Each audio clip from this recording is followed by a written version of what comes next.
Welcome to the Explainer. Today, we're going to break down a really powerful idea, letting go.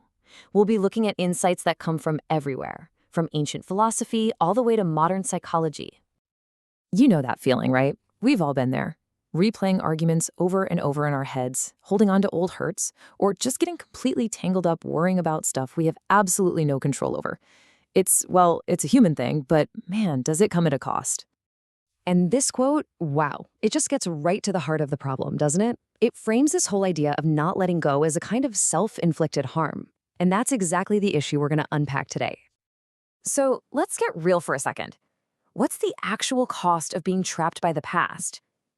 In this first section, we're going to explore the real psychological price we pay for holding on way too tightly. This slide right here really lays it all out, with a simple but pretty powerful contrast. On one side, you've got holding on, which often leads to what psychologists call rumination, when you're just stuck in that endless loop of negative thoughts. But on the other side, letting go is linked to resilience and psychological flexibility, which is basically just our ability to bounce back when life throws a curveball. It's really the difference between being brittle and being adaptable. Now, you might think this is some new self-help trend, but this idea of letting go is not new at all. In fact, its roots go way, way back into ancient Eastern philosophy. So the big idea here is something called non-attachment. And we've got to be super clear. This isn't about not caring. Not at all. It's about not clinging to specific outcomes. Think about it.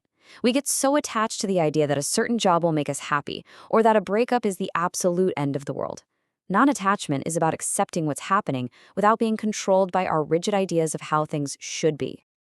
And that leads us right into this really fascinating Taoist concept called Wu Wei. Now, it translates to effortless action, but that doesn't mean being lazy.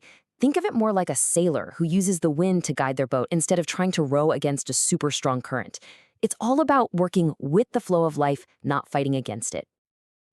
There's this famous old Taoist story that just perfectly explains this whole idea of non-attachment. It starts with this farmer who seems to have some good luck. But check out his response, just a simple, non-committal, maybe. And then, of course, things change. The horse runs off, and the neighbors immediately decide it's a total disaster. But look at the farmer. He's consistent. He's not swayed by this apparent misfortune either. He kind of gets that this is just one scene in a much, much bigger movie. And here we go. Plot twist. The supposed disaster has led to this incredible windfall. But the farmer's wisdom just shines through in that consistent response. He's teaching us that our immediate judgments are often totally unreliable because we just don't have the full picture yet. And this is where it all comes together. The bad event of the broken leg ends up leading to the good outcome of being spared from war. This whole story is just a powerful reminder of how often we make ourselves suffer because we rush to judge things without seeing the bigger picture. I mean, how many times have you agonized over something that, in the long run, actually turned out to be a blessing in disguise? Okay, so I know what some of you might be thinking. This is a nice story, but is any of this, real? Well, as it turns out, modern science is actually starting to catch up with this ancient wisdom, and the findings are pretty compelling. For instance, there was this big 3-year study by Shi and his colleagues, and what they found was that practicing non-attachment actually acts like a shield for adolescents, protecting them against developing poor mental health over time. And it's not just that one study. The research keeps pointing in the same direction. I mean, just look at this chart. It compares the levels of negative emotional states for people who practice non-attachment versus those who don't. You can see these clear, significantly lower bars for rumination, resentment, and just overall emotional suffering. The data is pretty clear. There's a direct link between letting go and a healthier emotional life. So, what's the bottom line here? When we put it all together, the benefits of letting go are huge, and they're practical. We're not just talking about feeling a little bit calmer. We're talking about real, tangible improvements in our well-being, our ability to handle stress at work, and just a deeper sense of peace that can carry us through our day-to-day lives. Okay, so this all sounds great. Wonderful, even. But the big question is, how do you actually do it? Let's talk about a few tools you can use. Okay, here's a fantastic little mental model from the author Russ Harris. He calls it the sushi train metaphor. So imagine your thoughts are like little dishes on one of those conveyor belts at a sushi restaurant. You can just watch each one as it passes by.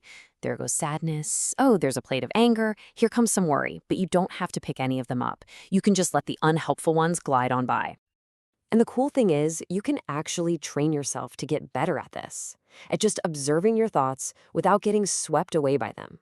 Simple mindfulness techniques are amazing for this. Whether it's just focusing on your breath, doing a quick body scan, or just really paying close attention to the coffee cup on your desk. These little practices create a small but powerful gap between you and your thoughts. And in that gap, you get to choose how you respond. So when you boil it all down, the art of letting go isn't some magic switch you flip. It's really about building up these 4 core psychological skills over time. It's about developing our mindfulness, our acceptance of reality, and, this is a big one, offering ourselves some compassion and forgiveness along the way. And this is maybe the most important takeaway of all. Please remember this. Letting go is not the same as giving up or becoming apathetic. It's actually the exact opposite. It's having the wisdom to stop wasting all your energy fighting things that are outside of your control so you can focus all that care and attention on what really, truly matters.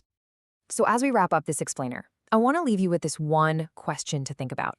Based on everything we've just talked about, what is just one thing, a past hurt, a worry about the future, a rigid expectation, that you could maybe begin the process of letting go of, starting right now?